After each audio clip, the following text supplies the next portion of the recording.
நாம் ஜெபிப்போம். எங்களை நேசிக்கிற நல்ல தகப்பனே, இந்த காலை வேலைக்காக நன்றி ஆண்டவரே. அப்பா, உம்முடைய வேதத்தை தியானிக்கவும், உம்முடைய வேதத்தில் உள்ள வியாக்கியானங்களை ஆண்டவரே பேசவும் ஆண்டவரே அப்பா, நீர் எங்களுக்கு உதவி செய்யும்படி இந்த காலை வேளையிலே நான் ஜெபிக்கிறேன். கர்த்தர் என் மூலமாய் ரகசியங்களை பேசும், உங்கள் நாமத்தை மகிமைப்படுத்தும். இயேசு கிறிஸ்துவின் மூலம் ஜெபிக்கும் நல்ல பிதாவே, ஆமேன் ஆமேன். கர்த்தருடைய பிள்ளைகளே, இந்த காலை வேளையிலே நான் சத்திய வசனத்தை நான் உங்களிடத்திலே சற்று பேசும்படியாக நான் வந்திருக்கிறேன். என்னோடு கூட நீங்கள் வேதத்தை புரட்டி கொள்ளுங்கள். 1 ராஜாக்கள் 19ஆம் அதிகாரம் 10வது வசனம் நான் வாசிக்கிறேன், நீங்கள் கவனமாய் கேளுங்கள். அதற்கு அவன், சேனைகளின் தேவனாகிய கர்த்தருக்காக வெறும் பக்தி வைராக்கியமாயிருந்தேன். இஸ்ரவேல் புத்திரர் உமது உடன்படிக்கையை தள்ளிவிட்டார்கள். உம்முடைய பலிபீடங்களை இடித்து உம்முடைய தீர்க்கதரிசிகளை பட்டயத்தினால் கொன்று போட்டார்கள். நான் ஒருவன் மாத்திரம் மீதி இருக்கிறேன், என் பிராணனை வாங்க தேடுகிறார்கள் என்று இங்கே நாம் எலியா அண்ணன் சொல்லுகிற வார்த்தைகளை நாம் கேட்கிறோம்.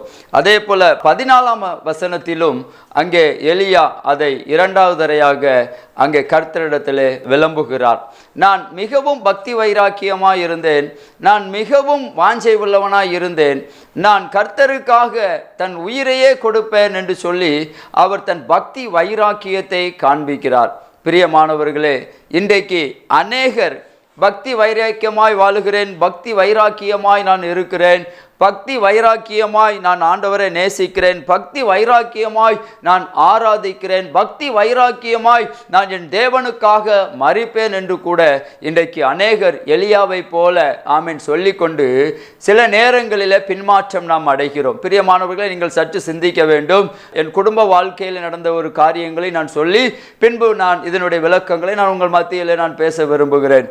பிரியமானவர்களே, இந்த தொலைக்காட்சி மூலமாக பார்த்து கொண்டிருக்கிற உங்களுக்கு அது பிரயோஜனமாக இருக்கும். என்னுடைய வாழ்க்கையில் நடந்ததை நான் சொல்லுகிறேன்.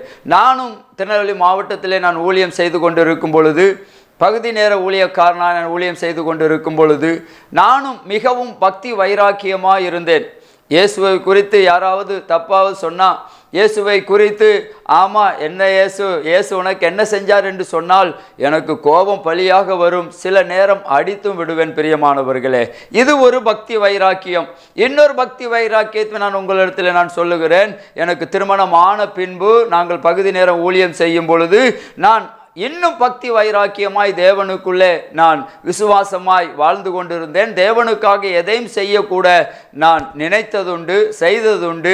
அப்படிப்பட்ட எண்ணங்களோடு நான் வாழ்ந்து கொண்டிருக்கும் பொழுது கடைசி நேரங்களிலே ஊழியங்களிலே எனக்கு அவ்வளவு ஆர்வமாக, அவ்வளவு நேசமாக இயேசுவுக்காக தன் உயிரையே கொடுக்கும்படியான ஒரு பக்தி வைராக்கியம் வரும் பொழுது, இயேசுவுக்காக நல்ல முறையில் ஊழியம் செய்ய வேண்டும் என்று அந்த எண்ணம் எனக்குள்ளே வரும் பொழுது இந்த எலியாவை போல தான் நானும் சொன்னேன்.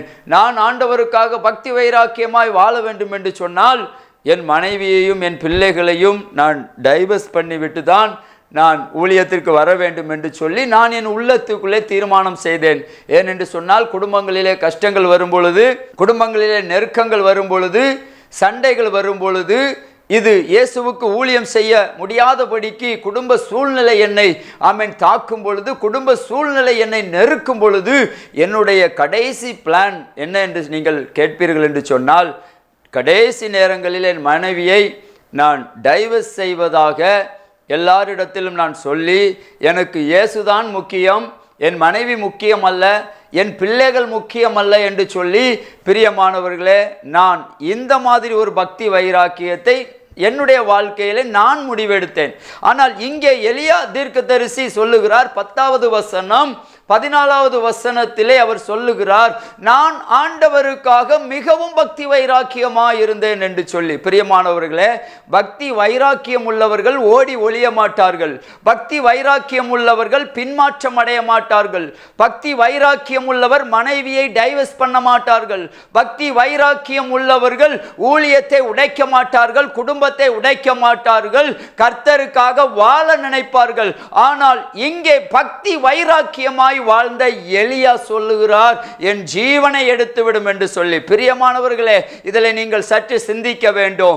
இன்றைக்கு ஒருவேளை உங்களுடைய குடும்பத்தில் நான் இயேசுவுக்காக வாழ்வேன், இயேசுவுக்காக பக்தி வைராக்கியமாய் இருப்பேன் என்று உன் பிள்ளையை பிரிந்து, உன் மனைவியை பிரிந்து, உன்னுடைய தாய் தகப்பனை பிரிந்து நீ ஆண்டவருக்காக ஊழியம் செய்கிறாயா? அது வேஸ்ட் என்று இந்த வேளையில் நான் உன்னை பார்த்து சொல்லுகிறேன். பக்தி வைராக்கியமாய் வாழுகிறவன் தன் மனைவியை நேசிப்பான். பக்தி வைராக்கியமாய் வாழுகிறவன் தன் தாய் தகப்பனை நேசிப்பான். பக்தி வைராக்கியமாய் வாழ்ந்து ஊழியம் செய்கிறவன் தன் பிள்ளைகளை நேசிப்பான். பிரியமானவர்களே, என்னுடைய வாழ்க்கையில் நான் நடந்ததை நான் சொல்லி முடித்து விடுகிறேன். என்னுடைய மனைவியுடைய காரியங்களிலே, என்னுடைய குடும்ப வாழ்க்கையிலே, உறவுகளிலே எனக்கும் என் குடும்பத்திற்கும் எதிராக பல போராட்டங்கள் வந்த பொழுது நான் ஒரு முடிவெடுத்தேன். நீங்கள் சற்று அதை கவனமாய் கேட்க வேண்டும். வேற வழியே இல்லை. நம்ம ஃப்ரீயாக ஊழியம் செய்யணும், ஃப்ரீடமாக ஊழியம் செய்யணும், இயேசுவுக்காக இன்னும் எல்லா காரியங்களும் செய்யணும், இயேசுவுக்காக வாழ்ந்து காட்டணும், இயேசுவுக்காக வாழ்ந்து சாகணும்னு சொல்லி நான் திருநெல்வேலி மாவட்டத்தில் இருக்கும் பொழுது என் மனைவிகளை பிரியும்படி, என் பிள்ளைகளை அனாதாசிரமத்தில் விடும்படி நான் ஒரு 6 மாதமாக பல பிரச்சனையிலே நாங்கள் சூழ்ந்து கடைசியில டைவர்ஸ் தான் என்கிற அந்த முடிவுக்காக வந்தேன். யாருக்காக என்று சொன்னால் ஆண்டவராகிய இயேசு கிறிஸ்துவுக்காக. அல்லேலூயா.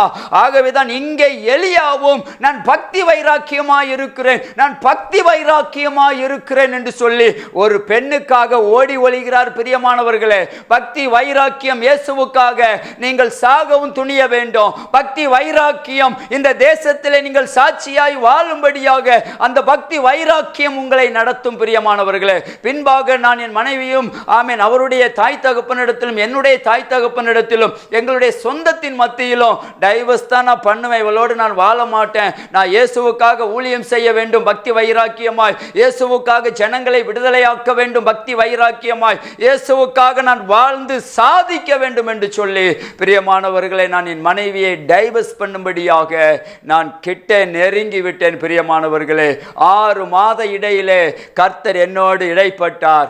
ராத்திரி வேளையிலே ஒரு 4-3 மணி இருக்கும். அப்பொழுது ஆண்டவர் என்னோடு சொப்பனத்திலே பேசுகிறார். அறிவு கெட்டவனே, பால் தாமஸே, நீ என்ன பேசிக்கொண்டிருக்கிறாய்? நீ என்ன நினைத்து கொண்டிருக்கிறாய்? எனக்காக நீ ஊழியம் செய்ய வந்து உன்னுடைய பிள்ளைகளையும் மனைவியும் டைவர்ஸ் பண்ணி நீ இந்த ஊழியத்திற்கு வரப்போகிறாயா? அப்படிப்பட்ட நீ எனக்கு வேண்டாம், வந்தா குடும்பத்தோடு வா, இல்லைனா நீ தேவையில்லை என்று சொன்னார். பிரியமானவர்களே, இன்றைக்கு பக்தி வைராக்கியம் காட்டுவது நல்லதுதான்.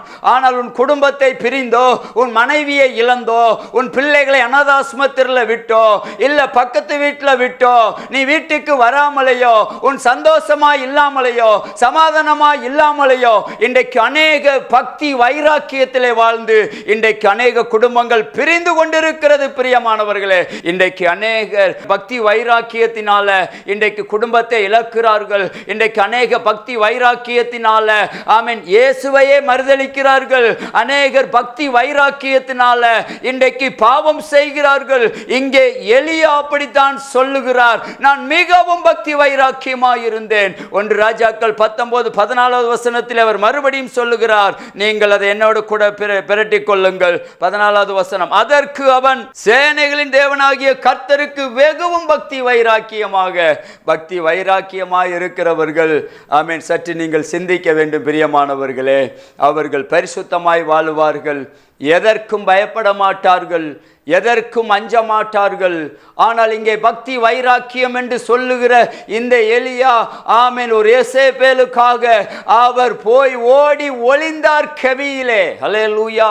இன்றைக்கு நான் பக்தி வைராக்கியமாய் வாழுகிறேன் என்று இன்றைக்கு நான் பாவத்தை செய்து கொண்டிருக்கிறோம், பக்தி வைராக்கியமாய் ஆராதனை செய்கிறேன் என்று சொல்லி மறைமுகமான பாவத்தை செய்து கொண்டிருக்கிறோம். இன்றைக்கு பக்தி வைராக்கியமாய் வாழுகிறேன் என்று சொல்லி இன்றைக்கு ஆண்டவரை விட்டு பின்மாற்றத்திலே இருக்கிறோம். பக்தி வைராக்கியமாய் வாழுகிறேன் என்று சொல்லி நீ குடும்பத்தை பிரிந்து வாழ்ந்து கொண்டிருக்கிறாய். மகனே, என்னோடு ஆண்டவர் பேசினார், இந்த வேளையில உன்னோடு கூட பேசிக் கொண்டிருக்கிறார். அன்றைக்கு ஆண்டவர் என்னோடு பேசினார், நீ வந்தா உன் மனைவி பிள்ளைகளோடு ஊழியத்திற்கு வா, இல்லை என்று சொன்னால் நீ வர வேண்டாம் என்று சொன்னார். பிரியமானவர்களே, அன்றைக்கு நான் என்னை அர்ப்பணித்தேன், அன்றைக்கு நான் என் மனைவியோடு பேசினேன், அன்றைக்கு என்னோடு என் மனைவி பேசினால் நாங்களும் 2 பிள்ளைகளுமாக ஆமென் கூடி அழுது மன்னிப்பு கேட்டு நாங்கள் மைசூர் பட்டணத்திற்கு நாங்கள் ஊழியத்திற்கு கடந்து சென்ற பிரியமானவர்களே, இன்றைக்கு நீங்கள் எந்த நிலைமையிலே இருக்கிறீர்கள்? உங்கள் குடும்பத்தை நேசிக்கிறீர்களா? உங்களை பெற்றெடுத்த தாய் தகப்பனை நேசிக்கிறீர்களா? உங்களை படைத்த கர்த்தரை நேசிக்கிறீர்களா? இல்ல பக்தி வைராக்கியம் என்று வேஷத்தோடு ஆமென் பின்மாற்றத்திலே வாழுகிறீர்களா? பக்தி வைராக்கியம் என்று பாவத்திலே வாழுகிறீர்களா? பக்தி வைராக்கியம் என்று உன் சகோதரர்களுக்கு இடர்கள் செய்கிறீர்களா? பக்தி வைராக்கியம் என்று உன்னுடைய ஊழியத்தை நீ கெடுத்துக் கொள்ளுகிறாயா? பிரியமானவர்களே, என்ன ஒரு மனிதன் தொடர்பு கொண்டார். பாஸ்டர், என் வாழ்க்கையில் எந்த நிம்மதி இல்லை, நான் பார்ட் டைமாக எங்கள் பாஸ்டரோட நான் ஊழியம் பண்ணுறேன், எங்கள் ஊழியக்காரரோடு சேர்ந்து நான் ஊழியம் பண்ணுறேன் அப்படின்னு என்கிட்ட சொன்னார்.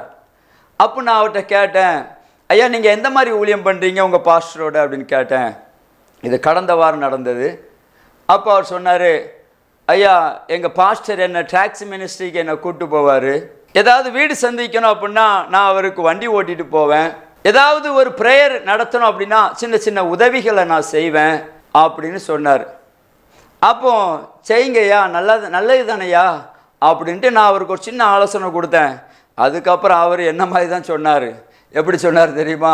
ஐயா இந்த ஊழியத்திற்கு என் மனைவி தடையா இருக்கிறாயா, ஐயா இந்த ஊழியத்திற்கு என்னுடைய மனைவி போகக்கூடாதுன்னு சொல்றாயா, இந்த ஊழியம் செய்ய எனக்கும் என் மனைவிக்கு இஷ்டம் இல்லையா, இந்த ஊழியம் செய்யறதுனால எங்க குடும்பத்தில் ஒரே சண்டையா, இந்த ஊழியம் செய்ய போறதுனால எனக்கும் என் மனைவிக்கும் சந்தோஷம் சமாதானமே இல்லை, நானும் அவனும் 6 மாதம் 7 மாதம் நாங்கள் பேசாமல் இருக்கிறோம், அதனால் என் மனைவி வந்தா வாரா வராட்ட போறா, நான் ஊழியம் செய்யணும்னு ஆசைப்படுதேன் பாஸ்டர் அப்படின்னு என்னோடு சொன்னார். அவருக்கு நான் சொன்ன ஒரே வார்த்தை என்ன தெரியுமா? அந்த ஊழியத்தை நிப்பாட்டு, உன் மனைவியை நேசி, உன் பிள்ளைகளை நேசி, குடும்பமாக ஊழியம் செய்யப்போ, அது வரைக்கும் நீ ஊழியத்துக்கு போவாத, உன் வீட்டில் இருந்து ஜெபம் பண்ணு, நான் சொன்ன ஆலோசனைப்படி ஜெபம் பண்ணு, நான் சொல்லுறபடி நீ ஆராதனை பண்ணு, நான் சொல்கிறபடி துதி சோத்திரம் பண்ணு, நிச்சயமாக ஒரே மாதத்துக்குள்ளே நீயும் மனைவி 2 பேரும் ஊழியத்துக்கு போவீங்கன்னு நான் சொன்னேன்.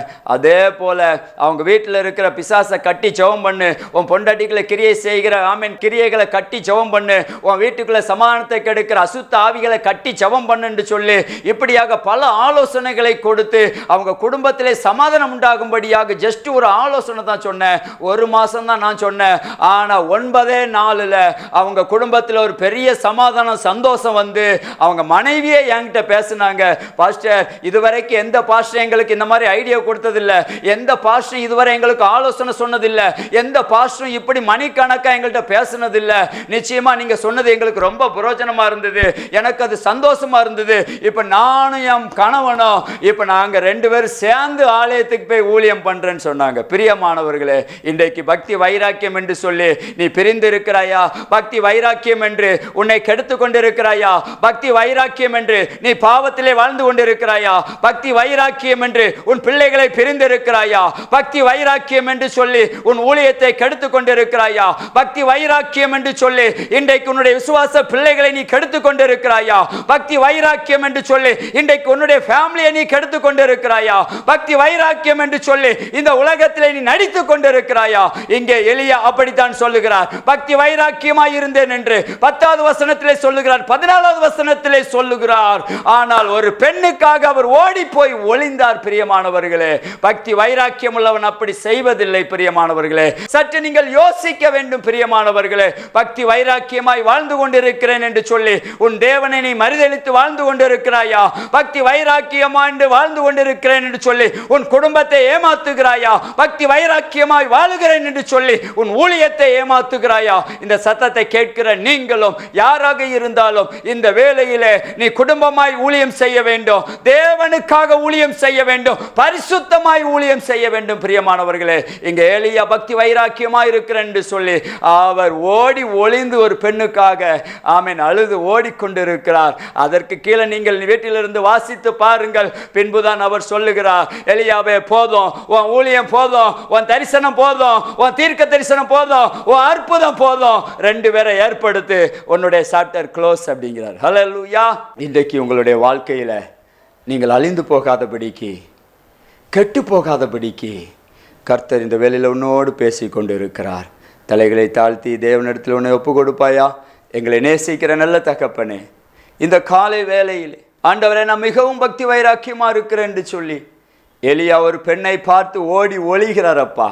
இன்றைக்கு நாங்களும் பக்தி வைராக்கியமாக இருக்கிறோம் என்று சொல்லி இந்த உலகத்திற்கு ஒத்த வேஷம் தரித்து, குடும்பங்களுக்கு வேஷத்தை தரித்து, ஊழியங்களிலே வேஷங்களை தரித்து, ஜனங்களுக்கு வேஷத்தை தரித்து, யாரெல்லாம் பாவத்திலே ஆண்டவரை அக்கிரமத்திலே ஆண்டவரை வாழுகிறார்களோ கர்த்தர் அவர்களெல்லாம் இந்த வேளையில் மாற்றும்படி பிதா குமாரன் பரிசுத்த நாமத்தில் வேண்டி ஜெபிக்கிறேன் எங்கள் ஜீவனுள்ள நல்ல பிதாவே.